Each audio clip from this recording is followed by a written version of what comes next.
So yun, what's up? What's up mga katotoys? No, walang edit-edit, didirekta-direkta muna ito yung pag-upload natin, no? Kaya habang na nandito muna tayo, nagtatambay-tambay, dito muna tayo nagre-relax-relax, palagi naman tayo nandito. No, kung makikita ninyo ang palibot, siyempre nandito naman tayo sa palibot, kung sa diin dito naman tayo lagi nakatambay. Do, kung makikita ninyo na sa ilalim dito ng tulayo at dito sa kilid ng suba, kailangan natin linisin kasi ganito yung ginagawa natin. No, tagalinis ng syudad ng Iloilo, kaya kung makikita ninyo napakatino at saka napakamaliwanag kasi nga komportable ka dito, makakatambay-tambay kasi nga malimpyo dito ang syudad ng Iloilo City, hindi kagaya nyo ng mga lugar nyo nga puro mga basura.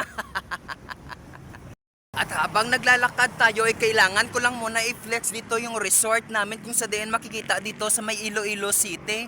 No, natapalaga lang napakatinlo kasi bagong renovation lang po ito yung aming resort. Ito po yung resort namin, ipapakita lang nakin sa inyo, nakin. Ito yung aming resort na talagang napakatinlo, oh. Dagdag. Ayan, napakalapad, yan napakalawak, yan ang resort namin dito sa may syudad ng Iloilo City. Napakatinlo pa kasi araw-araw namin yan nililinis. No, kung makikita ninyo, itutour namin kayo sa aming resort dito sa may syudad ng Iloilo City. Kung makikita ninyo, dito lang yan sa babaw sang Taytay.